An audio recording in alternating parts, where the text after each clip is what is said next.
Bapak Ibu, saya akan membawakan ini modul 1.4 dari rangkaian pendidikan guru penggerak. Nah, karena namanya aja guru penggerak, berarti kita harus bergerak. Nah, tadi juga disampaikan oleh Bu Hesti bahwa guru, terutama yang kelas 10 ini ya, guru yang fase E, itu gurunya harus happy. Tapi sepertinya ya nggak hanya guru kelas 10 ya, guru semuanya yang harus happy. Nah, saya dalam hal ini ya mau mengajak Bapak Ibu untuk sedikit aja bergerak. Nanti kita kaitkan dengan budaya positif kita. Bergeraknya gimana? Kita pakai tepuk semangat MGMP gitu nih. Ya, tepuk semangat MGMP-nya seperti apa? Nah, ini harusnya ada yang mempraktekkan ini. Sebetulnya Bu Retno ini sudah sangat hafal ini. Tepuk, saya beri clue-nya dulu aja ya. Kalau saya katakan tepuk semangat MGMP, kita mulai dari tepuk tangan, kemudian dari saat saya mengatakan dari hati ada cinta, gitu ya. Jadi tepuk semangat MGMP, Bapak Ibu, tepuk, kemudian dari hati, tepuk lagi, ada cinta, gitu ya. Kemudian dari mulut ada doa. Dari hati ada cinta, dari mulut ada doa, dari tangan ada karya. Kemudian MGMP akuntansi Kabupaten Malang luar biasa. Gitu nggih, Bapak Ibu nggih, kita coba. Oke. Tepuk semangat MGMP. Tepuk semangat MGMP. Dari hati ada cinta. Dari mulut ada doa, dari tangan ada karya. MGMP akuntansi luar biasa. Oke, matur nuwun Bapak Ibu. Terima kasih semuanya Bapak Ibu. Yang hormat Bapak Miftahul Munir selaku Ketua MGMP Akuntansi Kabupaten Malang. Kemudian yang terhormat Bapak Ibu pengurus MGMP Akuntansi Kabupaten Malang, dan juga yang saya banggakan Bapak Ibu rekan guru yang tergabung dalam komunitas MGMP Akuntansi Kabupaten Malang.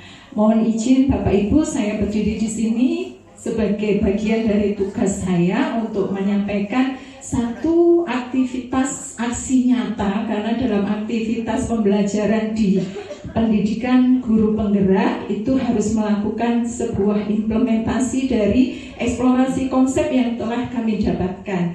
Dalam sebuah aksi nyata di sini di modul 1.4 itu mewajibkan kita untuk memberikan pengibasan terkait pemahaman kami di topik budaya positif sekolah.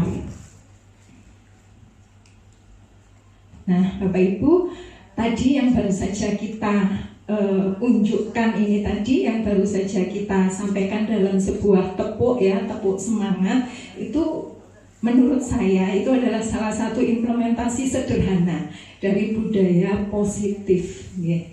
Kalau kita mendengar kata budaya positif di sini berasal dari dua kata yang disinergikan menjadi satu, yaitu budaya dan positif. Budaya berarti kan sesuatu pembiasaan dari nilai-nilai.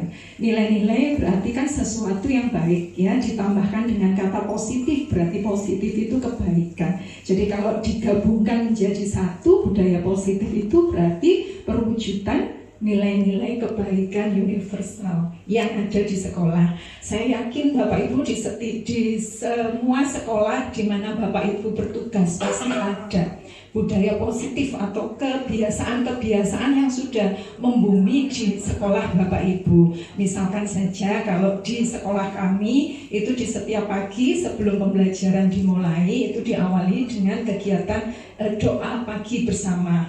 Kemudian juga diawali dengan menyanyikan lagu Indonesia Raya bersama. Kemudian juga sedikit literasi. Nah, mungkin di sekolah Bapak Ibu ada sedikit perbedaan, itu yang pasti adalah wujud dari budaya positif. Ya. Nah, budaya positif. Kenapa kok harus ada budaya positif gitu ya? Yang terpenting, kita pasti mengharapkan pada saat pembelajaran di sekolah itu, pembelajaran, proses pembelajarannya itu bisa berjalan menyenangkan, Bapak Ibu, kondisif, menyenangkan. Menyenangkan itu menyenangkan untuk siapa? Kan seperti itu. Menyenangkan untuk gurunya belum tentu menyenangkan untuk siswanya. Nah, menyenangkan yang ada dalam modul ini karena kita mengacu pada siswa, ya, siswa, murid. Fokus kita adalah murid. Di kurikulum Merdeka seperti yang tadi dipaparkan oleh Bu Bilkis, murid adalah student centernya, pusatnya adalah pada murid, bukan pada gurunya. Jadi dengan budaya positif itu diharapkan tercipta kondisi suasana belajar yang menyenangkan, suasana belajar yang menggerakkan hati siswa untuk memandang bahwa pendidikan atau pembelajaran itu adalah sebuah kebutuhan, bukan sebuah beban. Jadi senang rasanya kalau siswa itu dengan senang hati senang berada di sekolah, datang ke sekolah dengan tanpa terpaksa, datang ke sekolah dengan aduh hari ini kok banyak tugas, saya nggak masuk aja. Nah seperti itu. Tapi ada keyakinan dari diri siswa itu untuk saya memang butuh sekolah ini, saya butuh bertemu dengan siswa, dengan teman-teman, butuh bertemu dengan guru untuk bersosialisasi dan menjadi lebih baik. Jadi latar belakang untuk budaya positif itu pada intinya adalah membentuk suasana pembelajaran yang kondusif dan menyenangkan. Kemudian fungsi kita sebagai guru di sini sebagai apa? Tentu saja karena kita itu adalah role modelnya, kita adalah teladannya, maka yang pertama kali harus ditampilkan sisi positifnya adalah dari pribadi guru itu sendiri, ya Bapak Ibu. Nah, bagaimana membentuk budaya positif yang ada di sekolah? Saya rasa Bapak Ibu pasti sudah sering mendengar kata disiplin, ya Bapak Ibu. Disiplin, kalau misalkan kita tidak berubah, mohon maaf. Bagaimana membentuk budaya positif di sekolah? Budaya positif ini pastinya akan terkait dengan ini Bapak Ibu, disiplin positif. Disiplin positif, disiplin, saya rasa kalau kita mendengar istilah itu bukan sesuatu yang asing. Mungkin kalau kita mengatakan disiplin, yang terbayang pada diri kita apa Bapak Ibu?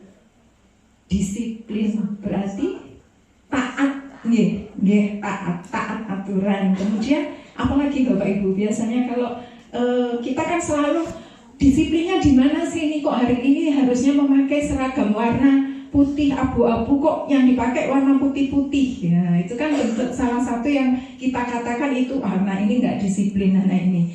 Kumpulkan tugas harusnya segera dikumpulkan hari ini, ternyata kok nggak terkumpul. Nah, berarti anak ini nggak disiplin. Biasanya kan seperti itu ya. Selalu kita kaitkan dengan kepatuhan terhadap aturan atau tata tertib. Tapi ternyata setelah saya mempelajari dari isi modul di 1.4 ini, di sini ada tambahan kata di belakangnya. Jadi tidak sekedar kata disiplin, tetapi ada kata positif yang mengikutinya. Disiplin itu sebetulnya kan dalam mindset kita selalu sesuatu yang positif nih, mengarahkan kepada positif. Tapi mengapa kok ditambahkan lagi? Jadi seolah dipertegas bahwa disiplin yang kita terapkan ke anak itu harusnya adalah disiplin positif. Seperti mengutip dari pendapat Bapak Ki Hajar Dewantara, demikian banyak sekali konsepsi-konsepsi beliau yang luar biasa dan saat ini sangat sesuai untuk masa pemulihan pasca pandemi. Ya, karena kita ingin mengangkat kembali, memperbaiki kembali, membentuk kembali karakter anak. Nah, disiplin positif menurut beliau, menurut Ki Hajar Dewantara, di mana ada kemerdekaan berarti di situ harus ada disiplin yang kuat. Disiplin yang kuat di sini adalah disiplin yang berasal dari motivasi atau keyakinan intrinsik siswa. Jadi keyakinan yang seperti apa? Keyakinan yang kuat, disiplin yang kuat bukan berarti dari ada orang lain yang membuat kita menjadi disiplin. Tetapi memang disiplin itu muncul dari diri kita sendiri atau muncul dari diri siswa sendiri. Itu yang diharapkan ada pada disiplin positif ini. Nggih. Oh gitu. Nggih. Oke, kenapa kok harus ada disiplin positif ini? Tadi sudah panjang lebar tadi disampaikan oleh Bu Bilkis bahwa tujuan kurikulum kita yang kurikulum Merdeka itu adalah salah satunya mewujudkan profil pelajar Pancasila. Nah, disiplin positif ini juga mengangkat rohnya dari profil pelajar Pancasila. Ada yang berintak, bertakwa, berintak kemudian berbineka, gotong royong, kreatif, mandiri, kritis. Ya. Salah satunya adalah untuk membentuk itu kembali. Bahkan kalau kami di sekolah di kelas 10 saat ini, saya dan Bu Retno dalam hal ini, mungkin kebetulan Bu Endang di sini juga ada, sama-sama satu sekolah. Kadang beliau bertanya, kok di kelas itu sekarang kelas 10 isinya anak-anak yel-yel terus ya, anak-anak kok isinya kesannya itu happy-happy terus ya. Nah, itu apakah esensi dari pendidikannya itu bisa masuk, bisa teraih semuanya? Nah, karena salah satunya adalah ini, karena kita ingin membentuk dulu karakternya anak. Karakternya itu sempat terkikis, anak-anak kemarin kan sempat sudah terlena gitu, sudah tertidur. Bahkan ada kita itu menghadapi anak-anak kelas 11, anak-anak kelas 12 itu seperti menghadapi anak-anak yang baru lulus SD. Betul Bapak Ibu, luar biasa perubahannya. Bahkan ini saya juga mendapati di kelas kami, di sekolah kami, itu banyak anak-anak perempuan yang kecentilan sekarang itu. Banyak mereka itu yang memakai lipstick gitu ya, memakai eyeshadow, memakai ini apa namanya ini, sampai saya sendiri juga nggak tahu itu apa sih, sampai mereka itu bisa menyebutkan masing-masing mereknya, skincare-nya ini dan seterusnya. Nah, terus bagaimana kita harus menyikapi seperti itu? Nah, itu pentingnya kita membentuk kembali, pentingnya kita untuk menanamkan kembali disiplin positif ini. Saya tidak akan mengulas panjang lebar terkait dengan profil pelajar Pancasila. Jadi saya rasa Bapak Ibu sudah sangat banyak menerima materi terkait dengan itu dari webinar-webinar yang Bapak Ibu ikuti. Nah, Bapak Ibu, bagaimana untuk mewujudkan disiplin positif? Disiplin positif ini unsur utama untuk membangun budaya positif. Jadi dimulai dari disiplin positif itu terlebih dahulu. Bapak Ibu, kalau saya misalkan saya bertanya seperti ini, kalau Bapak Ibu di kelas, apakah Bapak Ibu punya peraturan di kelas yang selama ini diterapkan kepada anak-anak? Punya? Oke. Bu Gilvi mungkin bisa berbagi ya, Bu Gilvi. Peraturannya seperti apa Bu Gilvi yang biasanya disampaikan ke anak-anak? Yang pertama terkait HP, handphone itu tapi tergantung dari materi. Tergantung dari materi. Jadi kalau misalkan hari ini saya materinya memang tidak membutuhkan browsing, itu saya memang meminta anak-anak untuk tidak menggunakan HP. Ketika anak-anak melanggar, langsung ada sanksinya. Oke, ada sanksinya ya Bu. Iya. Yang kedua itu makan, sama ya Bu. Snack itu yang saya tidak perbolehkan, tetapi kalau air minum itu masih boleh. Masih boleh. Oke, matur nuwun, terima kasih untuk Bu Bilki. Bisa kok Bu Bilkis, Bu Gilvi ya, bisa kita beri aplaus dulu ya Bapak Ibu ya. Mungkin ada satu lagi yang bisa berbagi tentang peraturan Bapak Ibu. Apakah di kelas itu ada peraturan dan mungkin bentuk konkretnya peraturan dalam bentuk kalimatnya itu bisa disampaikan seperti apa Bapak Ibu? Monggo, Bu Cindy. Baik, kalau saya memang kebetulan juga sedang mengikuti program yang sama dengan Bu Aulia. Kemarin itu awalnya saya sudah membentuk yang namanya kesepakatan kelas, seperti kita boleh minum, kemudian saling menghargai, seperti itu, saling berpendapat, gotong royong, seperti itu. Kemudian waktu mendapatkan ini, materi budaya positif ini, saya rubah dari kesepakatan kelas ke keyakinan kelas. Dengan aturan-aturan yang tadinya mungkin tidak boleh ramai, tidak boleh tidur, itu saya rubah menjadi kalimat positif. Mungkin selalu memperhatikan pembelajaran, memperhatikan pendapat teman, seperti itu. Jadi kalimatnya yang dari dilarang itu menjadi yang lebih positif. Kemudian dari situ anak-anak saya ajak untuk mencari keyakinan kelas, seperti maknanya apa sih. Kalau kita itu selalu misal menghargai menghargai pendapat teman gitu. Itu keyakinan kelas kita apa sih yang kita yakini anak-anak itu, anak-anak saya ajak untuk itu dan mereka bisa akhirnya. Itu berarti kita harus selalu menjunjung tinggi keyakinan menghargai, saling menghargai dan menghormati teman-teman. Seperti itu. Kalau untuk konsekuensi dan sanksi sendiri, kalau saya mengembalikan ke anak. Kalau mereka melanggar, itu saya tanyai, keyakinan kelas apa yang sudah kita bentuk, kita yakini bersama anak-anak. Dari situ anak-anak paham, oh berarti aku belum melakukan keyakinan seperti ini ya Bu, gitu. Dari situ anak-anak akhirnya bisa merubah dirinya kembali. Itu Bu Alia. Terima kasih sekali Bu Cindy, luar biasa sharingnya. Bapak Ibu, saya rasa pasti ya kita itu di awal pembelajaran itu selalu menyampaikan ada kontrak belajar, mungkin biasanya seperti itu ya, kita sampaikan ke anak-anak. Nah kalau yang selama ini mungkin kita lihat gampangannya di perpustakaan itu kan di pojok-pojok selalu ada tulisan apa Bapak Ibu kira-kira? Kalau di perpustakaan aturan dilarang berisik gitu ya, dilarang rame gitu. Kalau di masjid juga sama, matikan handphone dan seterusnya. Nah, kalimat itu adalah kalimat aturan. Ibaratnya seperti ini, selalu gunakan masker. Ya, dalam kondisi kemarin pandemi, saat ini pun kita dilarang untuk mengendorkan sebetulnya ya. Ada kalimat aturan. Harus memakai masker untuk masuk ke sini. Kemudian gunakan helm saat berkendara. Nah, di situ Bapak Ibu, keyakinan kita menggunakan masker itu sebetulnya apa nih? Apakah ada fungsinya masker itu? Masker itu untuk apa sebetulnya bagi kita? Yang pasti kan masker untuk, nah, biar nggak kelihatan kalau nggak lipstikan kan? Hemat kosmetik. Iya. Nah, ada keyakinan di situ untuk menjaga. Iya betul, untuk menjaga kesehatan kita. Saat kita berkendara kita menggunakan helm, itu ada keyakinan bahwa itu memang memberikan perlindungan, keselamatan untuk diri kita. Nah tadi yang disampaikan oleh Bu Cindy, ya karena Bu Cindy juga kebetulan mengikuti kegiatan ini, dan ini baru saya sadari Bapak Ibu, ternyata aturan-aturan yang selama ini sudah saya terapkan ke anak-anak di awal pembelajaran itu memberikan efek yang berbeda. Saat itu saya rubah dalam bentuk menjadi keyakinan kelas. Jadi gampangannya seperti ini Bapak Ibu.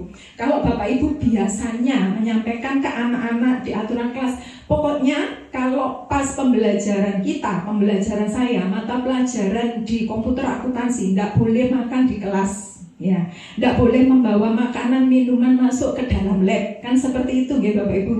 Supaya apa? Sebetulnya kan kita semua tahu, kita semua sepakat bahwa itu memang untuk ketertiban, untuk keteraturan, untuk kebersihan juga, karena juga untuk keselamatan, karena menghindari terjadinya konsleting misalkan seperti itu. Nah, tapi kenapa kok harus dibentuk menjadi keyakinan kelas? Karena kita berusaha untuk melibatkan anak-anak kita, melibatkan anak-anak untuk biarkan mereka itu membuat sendiri, menentukan harapannya itu apa sih, supaya mereka itu tahu dari dalam dirinya sendiri. Ada keyakinan apa yang diharapkan dari terbentuknya kesepakatan yang sudah ada itu tadi. Nah, kebetulan saya tadi lupa juga bahwa ini ada video sebetulnya, tapi kok ini saya buat dalam bentuk PDF, lupa, jadi tidak bisa diputar ya. Nah, saya membuatnya keyakinan kelas itu dengan melibatkan seluruh anak-anak yang ada di kelas. Kemudian setiap anak-anak itu diberikan 2 sticky note ya, dengan warna yang berbeda. 1 sticky note dipersilahkan anak-anak itu untuk membuat harapannya apa dalam pembelajaran kita.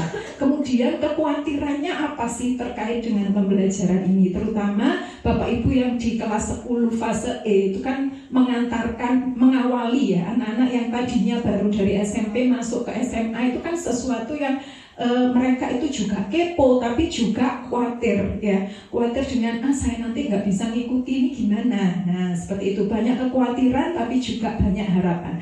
Dan setelah itu dipajang di depan, di papan, semua siswa itu dapat melihat satu persatu harapan dan kekhawatiran dari rekan-rekan yang lain. Nah dari situ kemudian guru kita sebagai fasilitator melihat, membaca, kemudian pastinya dari situ kita akan melihat banyak hal-hal yang sama, Harapan-harapan anak-anak itu banyak yang sama.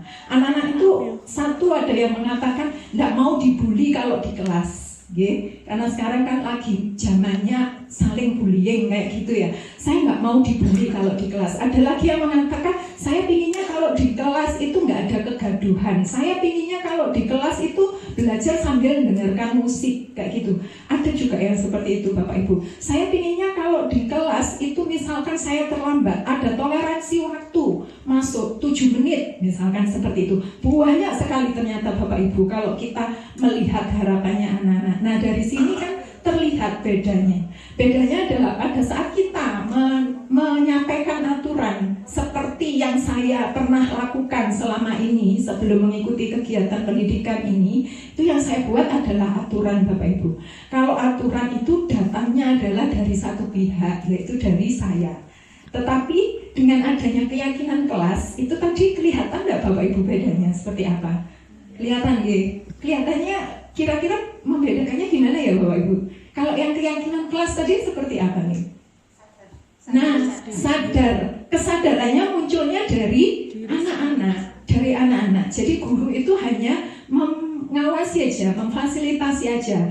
Dari sekian banyaknya sekian banyaknya kesepakatan yang mereka buat, harapan, kekhawatiran yang timbul dari anak-anak, di situ kita coba untuk mengerucutkan. Di situ kita coba untuk menggabungkan mana-mana yang sama dan mana-mana yang perlu untuk kita bentuk atau perlu untuk kita sendirikan. Nah, ternyata dari yang banyak itu setelah dikerucutkan hanya sekitar 6 atau 7 itu Bapak Ibu. Setelah saya lihat, karena ternyata ini videonya yang nggak bisa diputar karena dalam bentuk PDF ya. Nah, keyakinannya itu akhirnya kita kerucutkan hanya tinggal 5 atau 6. Di antaranya keyakinannya itu ada setiap anggota kelas itu wajib saling menghargai. Jadi kalimat-kalimat yang tadinya kita buat dalam bentuk kalimat perintah yang berasal dari saya, dari guru, setelah muncul keyakinan kelas, itu kalimat-kalimat itu kita rubah menjadi kalimat-kalimat yang bernada positif. Jadi kalau awalnya misalkan dilarang berisik di dalam kelas, dilarang gaduh mengganggu temannya, nah itu kita rubah kalimatnya menjadi setiap siswa saling menghormati. Nah kelihatan sekali ya Bapak Ibu bedanya ya. Dari situ anak-anak akan timbul kesadaran dirinya. Oh iya, saya yang kemarin itu membuat itu. Jadi kalau ada pelanggaran terhadap itu, anak-anak akan sadar diri, segera ingat bahwa loh aku kemarin yang membuat aturannya, kok saya sekarang yang melanggar. Nah disitulah tujuan kita untuk membuat keyakinan kelas itu Bapak Ibu. Nah, pasti Bapak Ibu di kelas atau di sekolah kita itu tidak mungkin menemukan tidak ada pelanggaran. Setuju nggak Bapak Ibu? Pasti, sekecil apapun pasti akan ada pelanggaran, ada indisipliner pasti. Nah, kenapa kok sampai terjadi indisipliner? Kenapa kok sampai terjadi pelanggaran? Itu pasti ada dasarnya. Setiap perilaku kita, setiap apa yang kita lakukan itu pasti ada maksud atau tujuannya. Maksud atau tujuannya itu didasari oleh beberapa kebutuhan nih Bapak Ibu nih. Kebutuhan yang pertama adalah untuk bertahan hidup, kebutuhan akan kesenangan, penguasaan, kebebasan, cinta kasih sayang. Misalkan seperti ini Bapak Ibu, ada murid saya satu ya, laki-laki, tidak saya sebutkan namanya, itu dia itu sering sekali datang terlambat. Sering banget datang terlambat, bukan 1 kali, 2 kali, 3 kali dikasih tahu sudah kita handle itu ya tetap aja, sudah masuk ke BK itu ya tetap aja. Nah ternyata di situ kita mencoba untuk memahami, pasti anak ini melakukan hal itu ada sesuatu, ada benturan terhadap kebutuhan yang seharusnya dia terpenuhi ternyata tidak terpenuhi. Nah kebutuhan yang mana yang belum terpenuhi? Nah tugas guru itulah untuk mencari tahu, mengeksplor sampai sejauh mana kita bisa menggali kebutuhan mana dari siswa tersebut yang belum terpenuhi. Ada kalanya memang siswa itu bangga, dia itu bolak-balik dipanggil BP itu sampai bangga. Kenapa? Kenapa? Iya, karena dia itu kadang ingin merasa ini viral ya. Viral itu kan juga ada pemenuhan kebutuhan juga. Kebutuhan yang mana kira-kira Bapak Ibu? Nah itu diterima oleh lingkungannya gitu nggih. Kemudian juga yang lain juga banyak sekali. Kenapa sampai dia datang terlambat itu ya memang waduh ada orang yang memperhatikan saya. Ada banyak orang yang akan melihat saya jadi terkenal. Kalau enggak dengan gini saya enggak akan terkenal. Nah itu yang perlu untuk kita sikapi. Kebutuhan yang belum terpenuhi itu gimana caranya kita bisa memenuhi kebutuhan yang kurang tersebut. Nah itu Bapak Ibu. Nah kemudian bagaimana caranya kalau kita sudah menemukan siswa-siswa yang melakukan indisipliner atau yang tidak taat terhadap aturan. Di sini setelah saya mempelajari Bapak Ibu, luar biasa memang ilmu yang kita dapatkan dari pendidikan guru penggerak ini, diantaranya ada posisi kontrol. Jadi bagaimana kita menempatkan diri kita pada saat menemukan ada tindakan indisipliner. Yang pertama, Bapak Ibu nanti monggo bisa dikembalikan kepada diri Bapak Ibu masing-masing, kira-kira kita berada pada posisi yang mana. Yang pertama itu adalah posisi penghukum Bapak Ibu. Kalau posisi penghukum itu cenderung menggunakan kata-kata yang kasar, yang keras gitu nih. Kemudian dengan ini aura muka kita kan kelihatan pada saat kita lagi marah, pada saat kita sedang enjoy, sedang senang, moodnya lagi nggak swing gitu kan, kelihatan sekali dari aura muka kita. Nah tipe penghukum dia biasanya menggunakan alat untuk menekan anak. Alatnya ya tidak selalu alat yang menyakitkan gitu, enggak ya, tapi kadang kita menggunakan bahasa verbal. Aduh, awakmu maneh. Wes ngerti aturannya apa? Sana sudah lari keliling lapangan 3 kali. Atau saya pernah Bapak Ibu, memang pernah ini, saya saking pegelnya ya dengan anak gitu ya. Dia tuh berkali-kali dikasih tugas, teman-temannya udah ngumpulkan, dikasih toleransi waktu 1 hari, dia itu toleransinya sudah lebih 1 hari, tapi ya tetap aja seperti itu. Nah kemudian saya gini kan, wes coba sekarang kerjakan lagi tugasmu itu, tulis 10 kali lagi. Secara tidak sengaja Bapak Ibu ya, emosional itu terucap seperti itu. Dan ternyata baru saya sadari bahwa apa yang saya lakukan itu saya berada pada posisi kontrol sebagai penghukum. Nah ternyata efeknya luar biasa Bapak Ibu, bukan efek positif ternyata. Efeknya justru negatif. Anaknya itu justru akan semakin agresif. Dia itu semakin tumbuh rasa dendam. Ya, mungkin dia dia akan mengerjakan itu. Dia menuliskan lagi apa yang menjadi perintah saya tadi, dituliskan, dikerjakan, tapi dengan mendongkol pasti. Ya kan, iki opo sajane iki tujuannya Bulia ngasih tugas saya kayak gini, nulis lagi kayak gini itu apa? Nah pasti ada rasa dongkol, ada rasa dendam kepada saya. Kemudian juga dia semakin agresif dan nggak paham sebetulnya apa maksud dari saya ngasih tugas seperti itu. Jadi efeknya itu negatif. Kemudian yang kedua, pembuat merasa bersalah. Saya juga sering berada pada posisi seperti ini Bapak Ibu. Saat anak melakukan kesalahan, saya pinginnya itu ngedemi arei. Maksudnya kan seperti itu ya, membuat dia itu nggak bersalah. Tapi ternyata itu justru nggak baik, karena membuat dia itu menjadi ini ya Bapak Ibu. Iya, justru melawan. Ya, membuat rasa bersalah. Awakmu iku ya opo sih rek, gak saken tambah aku. Mosok bolak-balik itu lo melakukan kesalahannya sama lagi.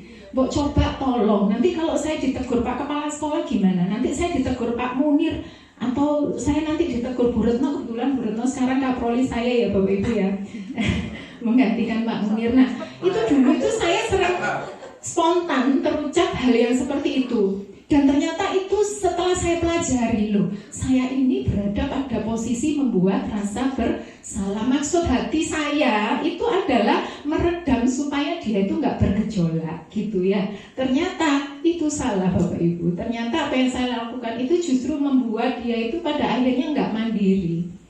Ya. Kemudian yang teman. Nah yang teman ini pasti Bapak Ibu, saya kembalikan ke Bapak Ibu lah. Bapak Ibu kepingin menjadi teman bagi murid-muridnya enggak? Ya, pasti kita semua itu senang kalau anak-anak itu mendekat ke kita. Anak-anak itu gampang curhat ke kita, gampang kalau kita rangkul mereka akan langsung oke, gitu. Mereka akan langsung senang berada di sisi kita itu nyaman, ya. pada posisi teman, ternyata ini pun masih belum dikatakan sebagai identitas sukses Bapak Ibu. Kita masih berada pada posisi gagal ternyata, pada saat kita berada pada posisi teman. Padahal kita sudah berusaha dengan menjadi posisi teman, itu kan kita menganggap, ya sudahlah, nggak apa-apa. Sudah duduk sana nggak apa-apa. Kesalahan itu kan biasa aja, udah duduk sana nggak apa-apa. Nanti jangan diulangi lagi ya Bu ya, kan biasanya kita seperti itu ya. Nah, ternyata itu justru membuat anak-anak hampir sama dengan yang membuat rasa bersalah tadi. Merasa tergantung dengan kita, tapi belum tentu pada saat anak itu dilepaskan, diinstruksikan oleh orang lain, itu akan sama hasilnya dengan kalau kita yang memberikan instruksi. Itu kalau kita sebagai teman. Kemudian pada saat kita sebagai pemantau, nah kalau yang ini sudah mendekati ke identitas sukses Bapak Ibu, tapi belum masuk ke identitas sukses yang sebetulnya. Pemantau itu seperti apa? Pemantau itu ternyata gini Bapak Ibu, saat kita mendapati siswa yang indisipliner, ini juga sering saya lakukan, itu sering Bapak Ibu, main HP di kelas, kayak siswanya Bu Kilvi tadi misalkan ya. Ini saya 2 kali nih, pada tahun ajaran ini sudah 2 kali mendapatkan siswa main HP di kelas, dia selfie gitu saat saya ngajar gitu ya Bapak Ibu ya. Saya panggil anaknya, Dok, coba ke depan Dok. Bahkan saya sampai di sampingnya itu dia nggak sadar saya itu ada di situ. Dia itu ternyata lagi chatting, saking asiknya chattingnya gitu ya, sampai nggak sadar saya sudah ada di sebelahnya gitu. Dok, nanti istirahat temui Bu Lia. Nah, dia menemui saya, kemudian Dok, kamu sudah dapat buku tatib belum? Saya tanyakan itu. Buku tata tertib sudah Bu, coba bawa ke sini. Nah, kira-kira kenapa kok saya memanggil kamu hari ini? Ya Bu, saya tadi main HP, nggak sadar tadi Bu Lia sudah ada di samping saya. Dia menyatakan seperti itu. Terus coba dilihat di tatib, apakah ada pelanggaran bermain HP? Nggak usah dilihat, saya sudah tahu kok Bu. Nah, dia itu mengatakan seperti itu. Oke, coba sekarang dicari poinnya berapa kalau ada pelanggaran seperti itu. Oh ini Bu, poinnya 15. Nah, fungsi saya di situ sebagai pemantau berarti, karena saya berusaha untuk melihat aturan dan melihat konsekuensi, mengawasi apakah ada aturan yang ternyata dilanggar. Nah, kalau dilanggar aturan itu kok menimbulkan konsekuensi yang mana? Jadi ada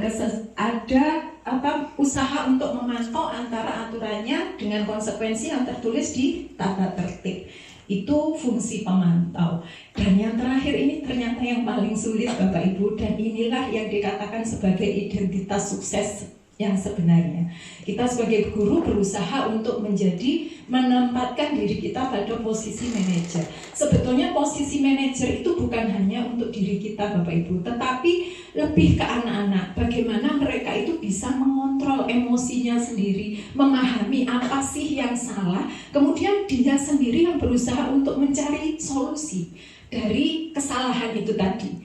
Bapak Ibu, setelah saya terapkan dengan cara yang berbeda, ya ini nanti sebentar lagi akan ada yang terakhir terkait dengan restitusi.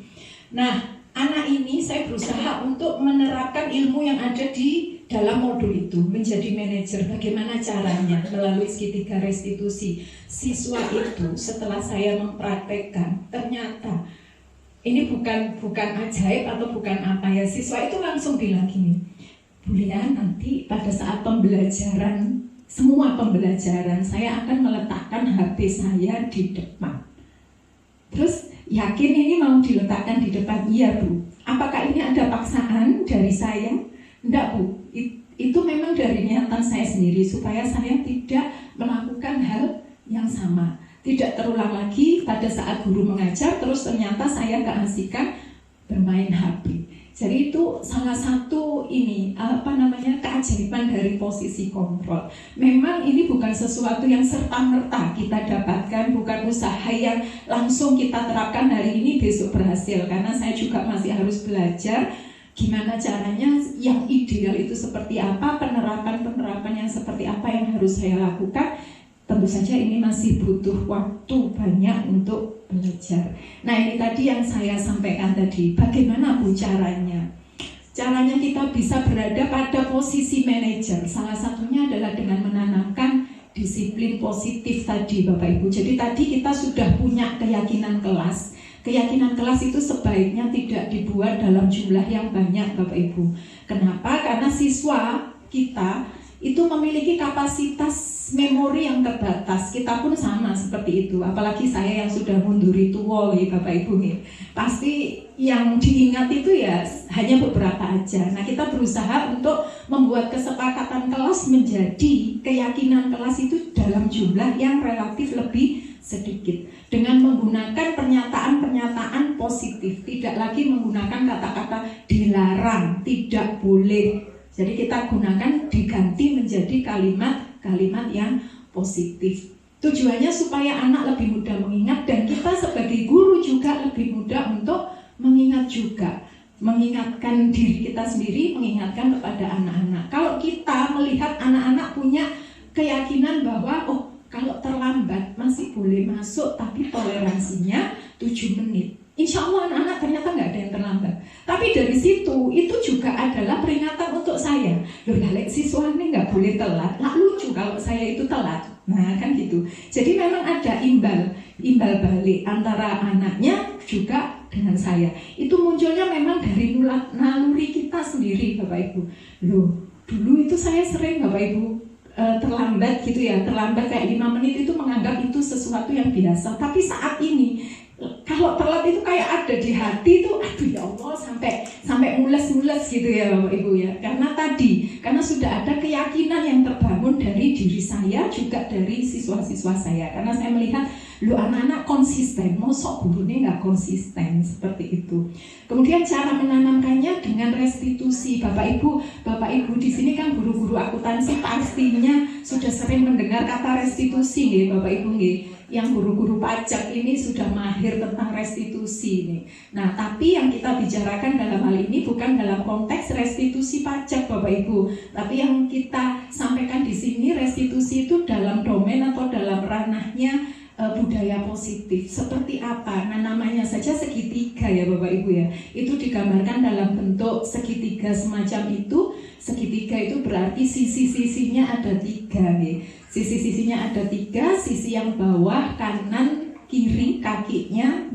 Untuk yang sisi bawah, apabila kita melihat ada siswa yang melakukan indisipliner, ada 3 tindakan yang bisa kita lakukan Bapak Ibu. Yang pertama adalah menstabilkan identitas Bapak Ibu. Menstabilkan identitas itu dalam artian kita berusaha untuk menenangkan dulu siswa tersebut, membawa suasana nyaman terlebih dulu. Anak itu sebetulnya sudah tahu bahwa dia itu melakukan kesalahan, itu sudah tahu. Sudah sebetulnya pada saat dia melakukan kesalahan, dia pasti akan berusaha untuk melakukan pembelaan. Seperti itu. Nah, pada saat dia berusaha melakukan pembelaan, pasti di situ diikuti dengan emosional. Pasti ada unsur emosional yang mengemuka terlebih dahulu. Nah, kita berusaha untuk meredam dulu emosinya itu. Dengan cara seperti apa? Dengan menenangkan anaknya dengan menggunakan bahasa positif ya. Bahasa positifnya seperti apa? Gini loh, Dok. Bertindak salah, berlaku salah, pelanggaran yang kamu lakukan itu adalah pelanggaran yang dalam konteks yang wajar. Siapapun itu bisa bersalah. Namanya manusia itu juga tempatnya salah. Jadi berusaha untuk meredam dulu, nggak apa-apa. Tetapi nanti kita berusaha untuk membangun anaknya supaya dari kalau dia itu sudah mulai tenang, otaknya manusia itu kalau dia sedang emosi itu pasti dia nggak akan bisa mengakses kemampuan berpikir rasional.